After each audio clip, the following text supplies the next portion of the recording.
ప్రతి రైతు సేవా కేంద్రం నుంచి వ్యవసాయ ధరలను సేకరిస్తున్న దేశంలో ఏకైక రాష్ట్రం ఆంధ్రప్రదేశ్ రాష్ట్రం. ఇది వ్యవసాయ ధర మరియు సేకరణ యొక్క నిరంతర పర్యవేక్షణను సూచిస్తుంది.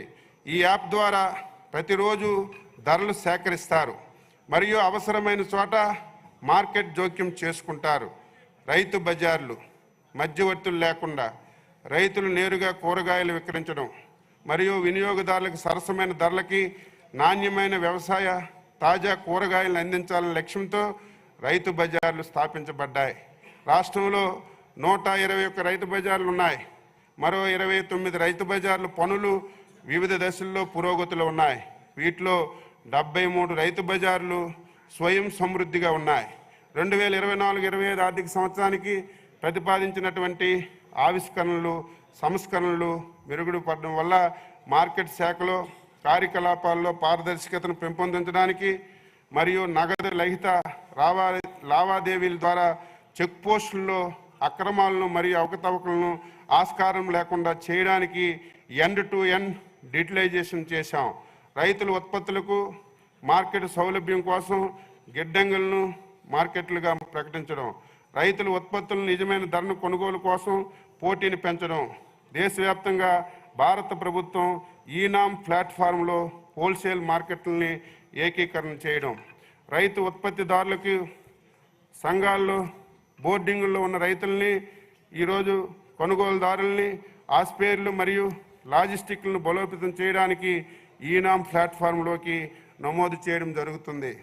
ప్రతి మున్సిపాలిటీలో రైతు బజారు విస్తరణ, మొబైల్ రైతు బజార్లు పెంచడం, గేటెడ్ కమ్యూనిటీలో కూడా అందించడం, మార్కెట్ జోక్యం ద్వారా ఈ మార్కెటింగ్ శాఖ వినియోగదారులకు వ్యవహారాల శాఖ ద్వారా ధరల నియంత్రణలో భాగంగా అవసరమైన వస్తువుల్ని కూరగాయలను సేకరించి సరఫరా చేస్తుంది.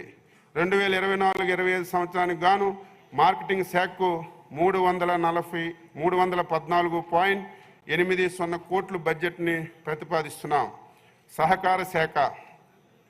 సహకారం అనేది దళితులకు ఆయుధం కాదు, పేదలకు రక్షణ కవచం. మహాత్మా గాంధీ గారు చెప్పారు. గ్రామీణ సంస్థలు నిజమైన వృత్తిపరమైనటువంటి రైతు కేంద్రీకృతమైనటువంటి బలీయమైనటువంటి సంస్థలు. సహకార రంగం ఒక ప్రభావవంతమైనటువంటి ఆర్థిక వ్యవస్థను రూపొందించడంలో, గ్రామీణ ప్రాంతాల అభివృద్ధికి ముందుకు తీసుకువెళ్లడంలో కీలక పాత్ర పోషిస్తుంది.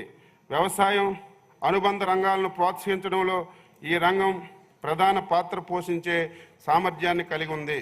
కేంద్ర ప్రభుత్వం చొరవతో సహకార సే సమృద్ధి దేశంలో సహకార ఉద్యమాన్ని బలోపేతం చేయడంలో ఒక విప్లవాత్మకమైనటువంటి చర్య. రాష్ట్రంలో ప్రాథమిక వ్యవసాయ సహకార సంఘాలు లావాదేవీలతో ఖచ్చితత్వం, పారదర్శకతను తీసుకురావడానికి సాంకేతిక ప్రమేయాలతో పాటు బహుళార్థ సాధక కార్యకలాపాలను ప్రోత్సహించడం పడుతుంది. గ్రామీణ పరపతి సహకార సంఘాలు. ఆంధ్రప్రదేశ్ రాష్ట్రంలో సహకార రంగం 3 అంచెల వ్యవస్థగా ఉంది. రాష్ట్ర స్థాయిలో ఆంధ్రప్రదేశ్ రాష్ట్ర సహకార బ్యాంక్ ఆప్కాబ్ 18 శాఖలు కలిగి, జిల్లా స్థాయిలో 13 జిల్లా సహకార బ్యాంకులు, 436 శాఖలు, జిల్లా ప్రధాన కార్యస్థానాలు, చిన్న పట్టణాలు, పాక్షిక పట్టణ ప్రాంతంలో ఉన్నవి. గ్రామీణ స్థాయిలో 2042 ప్రాథమిక వ్యవసాయ పరపతి సంఘాలు ఉన్నాయి. 67.75 లక్షల సభ్యులతో పనిచేస్తున్నాయి.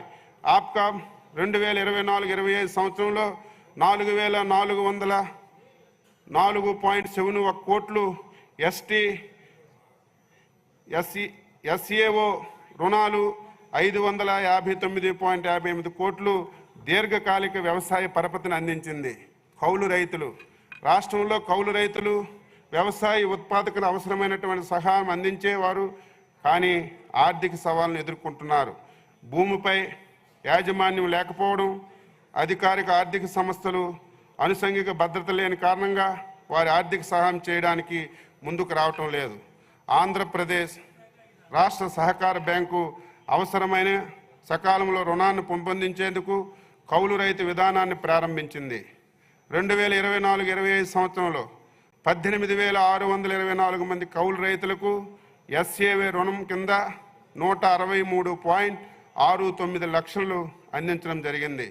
కంప్యూటరైజేషన్ ద్వారా పిఎస్సిఎస్లకు బలోపేతం చేయడం, రాష్ట్ర వ్యాప్తంగా ఉన్నటువంటి 2037 ప్రాథమిక సహకార పరపతి సంఘాల యొక్క సామర్థ్యం, పారదర్శకత, జవాబుదారీతనం సమర్థవంతంగా పెంపొందడం ద్వారా వాటి సభ్యులకు ఆర్థిక సేవలను అందించడం కొరకు ఆంధ్రప్రదేశ్ ప్రభుత్వం కేంద్ర ప్రతిపాదికన పథకం పిఎస్సిఎస్ డిజిటలైజేషన్ అనే వినియోగించుకుంటుంది. ఈ ప్రాజెక్టు కాల వ్యవధి 5 సంవత్సరాలు. కానీ 2022-23 నుంచి 26-27 వరకు ఈ పథకం కింద 81.54 కోట్ల అంచనా వ్యయంతో అమలు చేయబడుతుంది. ఈ పథకం వలన పిఎస్సిఎస్లోని రైతుల సభ్యులు మెరుగైన ఆర్థిక సమ్మిళత్వాన్ని కలిగి ఉంటారు. జిల్లా సహకార కేంద్ర బ్యాంకు యొక్క ఈరోజు B@NCS 2024తో పిఎస్సిఎస్ సాఫ్ట్వేర్ సమన్వయం చేయడం వల్ల అదనపు స్థాపన ఖర్చు లేకుండా 6,000 ప్లస్ బ్యాంకింగ్ టచ్ పాయింట్లు సృష్టించబడతాయి. LGD వెబ్ ల్యాండింగ్, పౌర సరఫరాల సేకరణ, రిజిస్ట్రేషన్ పోర్టల్తో ఏకీకరణ వల్ల పిఎస్సిఎస్ కార్యకలాపాలు ఖచ్చితంగా మరియు పారదర్శకంగా ప్రామాణికతను తీసుకురావడమైంది. ఈకేవైసీ ఆధార సమన్వయంతో నకిలీ రుణాలకు చెక్కు పెట్టబడుతుంది. వ్యవసాయ మౌలిక సదుపాయాల నిధి రాష్ట్ర వ్యాప్తంగా వ్యవసాయ క్షేత్ర మౌలిక సదుపాయాలను అభివృద్ధి చేయడం, బహుళ ప్రయోజన సౌకర్య కేంద్రాలుగా పిఎస్సిఎస్లను అభివృద్ధి చేయాలనే లక్ష్యంతో మన ప్రభుత్వం నాబార్డు నుంచి 90% పునరార్థిక సహాయంతో కూడిన రాష్ట్ర అభివృద్ధి పథకం, రాష్ట్ర ప్రభుత్వం పిఎస్సిఎస్లకు మద్దతుగా 10% రుణాన్ని అందిస్తుంది. రాష్ట్ర ప్రభుత్వం 20 కోట్ల మొత్తాన్ని విడుదల చేసింది. ప్రతిపాదించినటువంటి 1167 గోదాముల్లో 689 గోదాములు పూర్తయ్యాయి. ఆహార భద్రతను కట్టుదిట్టం చేయడానికి గాను 3.8 లక్షల మెట్రిక్ టన్నుల గోదాములు నిల్వ సామర్థ్యాన్ని కల్పించడం అయింది. NCML, NERL మొదలైన అనుసంఘిక సేవా ప్రదాతలు ఈ గోడములలో బహుళ ప్రయోజన సౌకర్యం కేంద్రంగా ఉపయోగించుకొనుటకు చొరవ తీసుకోబడుతుంది. AP civil supply corporation, Markfed, FCI ప్రత్యేక MOలకు ప్రవేశించి గోడములను ఉపయోగించుకునేలాగా ప్రతిపాదించడం అయింది.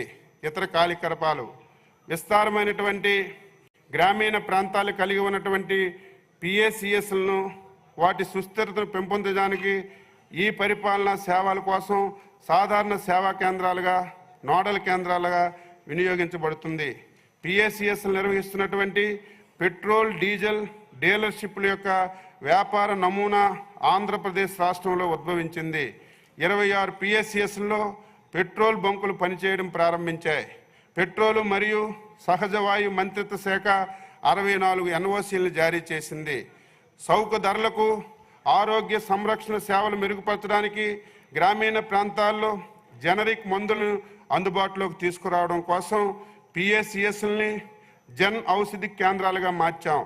కేంద్ర ప్రభుత్వం ఫార్మాస్యూటికల్ శాఖ జన్ ఔషధి కేంద్రాలను ప్రారంభించడానికి పిఎస్సిఎస్లకి అర్హత ఇచ్చింది. ఈ చొరవ వలన పిఎస్సిఎస్లకు ఆదాయం పెరుగుతుంది మరియు గ్రామీణ యువతకు ఉద్యోగ అవకాశాలు వస్తాయి. 73 పిఎస్సిఎస్ల్లో 8 DCMSల్లో జన ఔషధి కేంద్రాలుగా అమ్మకాలు ప్రారంభించాం. మరి ఆంధ్రప్రదేశ్ రాష్ట్రానికి ఒక హోల్సేల్ పంపిణీ కేంద్రాన్ని కేటాయించాలని కేంద్ర ప్రభుత్వాన్ని కోరడం అయింది. ప్రస్తుతం ఈ అభ్యర్థన కేంద్ర ప్రభుత్వం మరియు pharmaceuticals and medical devices bureau of India పరిశీలనలో ఉంది. సహకార రంగంలో ప్రపంచంలోనే అతిపెద్ద వికేంద్రీకృత ధాన్యం నిల్వ కార్యక్రమం భారత ప్రభుత్వ సహకారంతో సహకార రంగంలో ప్రపంచంలోనే అతిపెద్ద ధాన్య నిల్వ కేంద్రాన్ని ప్రారంభించింది. భారతదేశంలో మొత్తం ఆహార లాభం ఉత్పత్తి 311 MMT, మొత్తం నిల్వ సామర్థ్యం 145 MMT మాత్రమే. అందువల్ల 166 MMT నిల్వ సామర్థ్యం కొరత ఉంది. పిఎస్సిఎస్ స్థాయిలో ధాన్యం నిల్వ వికేంద్రించడం వలన పంట కోత ద్వారా తర్వాత నష్టాలు తగ్గుతాయి మరియు FCI రాష్ట్ర ప్రభుత్వం ద్వారా ధాన్యం సేకరణకు సహాయపడుతుంది. అందుకే నాప్కాన్ ద్వారా పిఎస్ ద్వారా సేవా సహకారాన్ని అందించడానికి కార్యక్రమాలు చేస్తున్నాం. సమీకృత సహకార అభివృద్ధి ప్రాజెక్టులు మునుపటి తూర్పుగోదావరి, కర్నూలు, చిత్తూరులో జాతీయ సహకార అభివృద్ధి సంస్థ ఆర్థిక సహాయంతో 11వ దశ కింద సమీకృత సహకార అభివృద్ధి ప్రాజెక్టు అనేది ఒక పథకం ఉండేది. ఈ ప్రాజెక్టు కింద నూతన గోడాములు, కార్యాలయ భవనాలు నిర్మించడం జరిగింది. ఇప్పుడు ఈ భవనాలను ప్రాథమిక వ్యవసాయ సహకార సంఘాలు వినియోగించుకుంటున్నాయి. ఐటీ ప్రమేయాల ద్వారా సహకార సంఘాలను బలోపేతం చేయడం అనే కేంద్ర ప్రాతిపదిక పథకం కింద సహకార సంఘాలకు రిజిస్ట్రేషన్ కార్యాలయాలను కంప్యూటరీకరించడానికి ఒక కొత్త పథకం మొత్తం 4.33 కోట్లతో హార్డ్వేర్ వ్యయము మరియు సాఫ్ట్వేర్ నిర్వహణ వ్యయము 60-40% నిష్పత్తిలో హార్డ్వేర్ మరియు సాఫ్ట్వేర్లను రాష్ట్ర ప్రధాన కార్యాలయం, జిల్లా డివిజనల్ సహకార అధికారుల కార్యాలయాలను అందించబడుతుంది. 2024-25 సంవత్సరానికి గాను కేంద్ర ప్రభుత్వం 1.75 కోట్ల బడ్జెట్ని కేటాయించింది. డిజిటలైజేషన్ ద్వారా ప్రాజెక్టు యొక్క విజయం ఆన్లైన్ సిస్టంలో నమోదు చేయబడిన డేటా యొక్క ఖచ్చితత్వం మరియు సమగ్రతలో మిషన్ మోడ్లో ఈకేవైసీ డ్రైవ్లో ప్రారంభించాలని నాబార్డు వారు అన్ని రాష్ట్ర ప్రభుత్వాలకు అభ్యర్థించింది. ఈ చర్యల్లో భాగంగా రాష్ట్ర ప్రభుత్వం ఆంధ్రప్రదేశ్ సహకార సంఘములు రూల్స్ 1964లో నిబంధన 5కి సవరణ ద్వారా చెల్లించి ఏదైనా సభ్యత్వం యొక్క హక్కును వినియోగించుకోవడానికి షరతుగా చేయవలసినటువంటిది లేదా పొందవలసిన వడ్డీ మరియు ఆధార్ వంటి పత్రాలని మీ కస్టమ్స్ వివరాలు కూడా తెలుసుకోండి సహకార సంఘాలు ఈకేవైసీ విధిగా చేపట్టింది. దీనికి గాను 2024-25 సంవత్సరానికి 308.26 కోట్లు బడ్జెట్ని ప్రతిపాదిస్తున్నాం. ఆచార్య ఎన్జీ రంగా విశ్వవిద్యాలయం ఆచార్య ఎన్జీ రంగా విశ్వవిద్యాలయం రాష్ట్ర రైతుల ఉత్పత్తి, పోషణ, ఆర్థిక స్థితిని మరుగుపరిచే అంతిమ లక్ష్యంతో వ్యవసాయ ఇంజనీరింగ్, సాంకేతిక, సామాజిక శాస్త్ర విభాగంలో విద్యా పరిశోధన విస్తరణ ఖాళీపేవల ద్వారా రాష్ట్రానికి సేవలు అందిస్తుంది. 2023-24 సంవత్సరంలో ఇంటిగ్రేటింగ్ ఫార్మింగ్ సిస్టమ్ మిల్లెట్స్ వారికి బెస్ట్ పర్ఫార్మింగ్ కింద ఈరోజు అవార్డులు కూడా వచ్చాయి. ఐసీఆర్ వారికి 23-24 సంవత్సరానికి గాను బెస్ట్ పెర్ఫార్మెన్స్ అవార్డు కూడా వచ్చింది. 2023-24 సంవత్సరంలో రాష్ట్ర స్థాయిలో నూతనంగా అధిక దిగుబడులు వచ్చినటువంటి 9 రకాలను విడుదల చేశారు.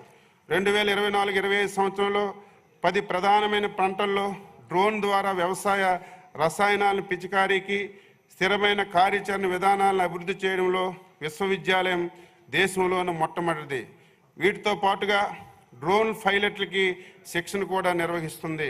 విశ్వవిద్యాలయం 2024 సంవత్సరంలో సాధించినటువంటి పేటెంట్ వివరాలు: ఇన్వివో పద్ధతిలో గ్లైసెమిక్ ఇండెక్స్ సంబంధించి కిట్ నిరూపణ, నానో బయోచార్ తయారీ అవలంబించే పద్ధతి, మిరపలో గ్రేడింగ్ మరియు ప్యాకింగ్ యూనిట్.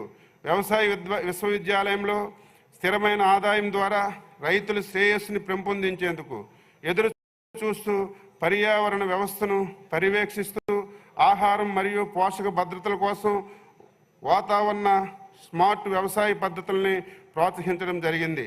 ఆచార్య ఎన్జీ రంగా విశ్వవిద్యాలయానికి 2024-25 సంవత్సరానికి 507.03 కోట్లు బడ్జెట్ ఇవ్వడానికి ప్రతిపాదించాం. డాక్టర్ వైఎస్ఆర్ ఉద్యాన విశ్వవిద్యాలయం ఉద్యాన విశ్వవిద్యాలయం ప్రధానంగా విద్య, పరిశోధన, విస్తరణలో ఉద్యాన రంగంలో మానవ వనరుల అభివృద్ధికి లక్ష్యంగా పనిచేస్తుంది. ఈ విశ్వవిద్యాలయం కింద 44 సంస్థలు అంటే 5 ఉద్యాన కళాశాలలు, 4 ఉద్యాన పాలిటెక్నిక్ కళాశాలలు, 20 పరిశోధన స్థానాలు, 4 కృషి విజ్ఞాన కేంద్రాలతో పాటు 4 ప్రైవేటు ఉద్యాన కళాశాలలు, 7 ప్రైవేటు ఉద్యాన పాలిటెక్నిక్ కళాశాలలు పనిచేస్తున్నాయి. భారతీయ వ్యవసాయ పరిశోధన సంస్థ న్యూఢిల్లీ వారు National Agricultural Education Accreditation Board వారిసే ఈరోజు మనకి ఏ గ్రేడ్ కూడా ఇచ్చారు ఈ యూనివర్సిటీకి. దర్శి ఉద్యాన పరిశోధన స్థానంలో మునగపైన genetic diversity crop improvement and valuation project ఒకటి ప్రారంభించడం అయింది. మన గ్రామం మన విశ్వవిద్యాలయం కార్యక్రమం ద్వారా విశ్వవిద్యాలయం పరిధిలోని 44 సంస్థలు 44 గ్రామాలను దత్తత తీసుకున్నారు. దీంతో మొత్తం 174 గ్రామాలకి ఈ కార్యక్రమం కింద 4 సంవత్సరాలుగా దత్తత తీసుకోబడినాయి. వ్యవసాయంలో డ్రోన్ల వినియోగాన్ని ప్రోత్సహించుటకై విశ్వవిద్యాలయంలోని కేవీకే వెంకటరామన్న గూడెం మరియు ఉద్యానవన కళాశాల వెంకటరామన్న గూడెం భారీ డ్రోన్లు అందుబాటులో ఉంచి రైతులకు ప్రదర్శనలు నిర్వహించబడుతున్నాయి. 2024-25 సంవత్సరానికి గాను వైఎస్ఆర్ ఉద్యాన విశ్వవిద్యాలయానికి 102.227 కోట్ల బడ్జెట్ని ప్రతిపాదించాం. వెంకటేశ్వర పశు వైద్య విశ్వవిద్యాలయం పశు గణాభివృద్ధి, పాల సాంకేతిక రంగ అభివృద్ధి, మత్స్య సంపద పెరుగుదల తద్వారా రైతుల అభ్యున్నతికి శ్రీ వెంకటేశ్వర పశు విశ్వవిద్యాలయం కృషి చేస్తుంది. ఈ విశ్వవిద్యాలయం పరిధిలో మొత్తం 39 సంస్థలు బోధన, శిక్షణ, పరిశోధన మరియు విస్తరణ రంగాల్లో గణనీయమైనటువంటి సేవలు అందిస్తూ రాష్ట్ర ప్రభుత్వం ఇతర సంస్థల ద్వారా మన్ననలు పొందుతూ పురోగమిస్తుంది. ర్యాబిస్ వ్యాధికి గుర్తించడానికి అత్యాధునిక పరిశోధనలు విశ్వవిద్యాలయానికి కేటాయించబడినవి. 2023-24లో సుమారు 5 లక్షలు ఒంగోలు జాతి, 1 లక్ష పొంగనూరు జాతి వీర్య నాలికలు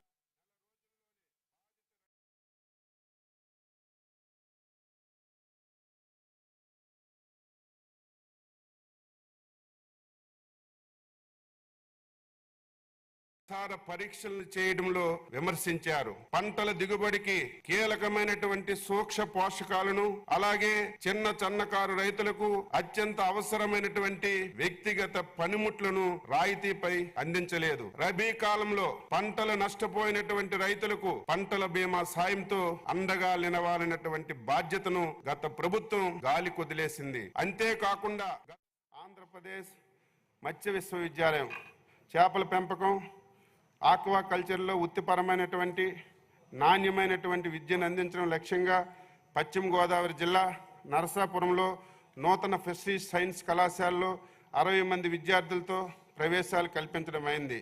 NSPIAD ప్రాజెక్టు కింద వ్యాధి నిఘా కార్యక్రమం జరుగుతుంది. బ్రూడ్ బ్యాంక్ ప్రోగ్రాం కింద బ్రూడ్ స్టాక్ ఇంప్రూవ్మెంట్ ప్రోగ్రాం జరుగుతుంది.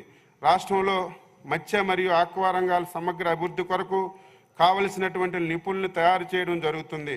మత్స్యకారులు, సన్నకారు ఆక్వా రైతులు సామాజిక ఆర్థిక ప్రమాణాలు మెరుగుపరచడానికి సాంకేతిక పరిజ్ఞాన బదిలీ, విస్తరణ కార్యక్రమాలు చేపట్టబడుతున్నాయి.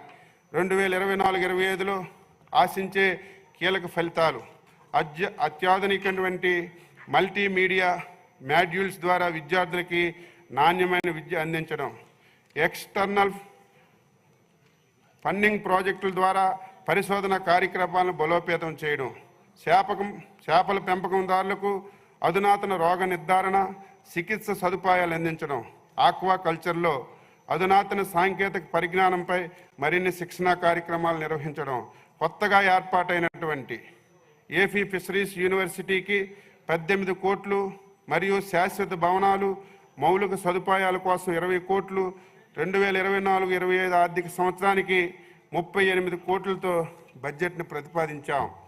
పశు సంవర్ధక శాఖ ఆంధ్రప్రదేశ్ రాష్ట్రంలో అపారమైనటువంటి పశు వనరులు ఆలవాలం. ప్రపంచ ప్రసిద్ధి చెందినటువంటి ఒంగోలు, పొంగనూరు గోజాతులు ఉన్నాయి. శ్రేష్టమైన నెల్లూరు, మాచెర్ల జాతి గొర్రెలు, ఆసిస్ జాతి కోళ్ళు సైతం మన రాష్ట్రంలో ఉండటం మనకు గర్వకారణం.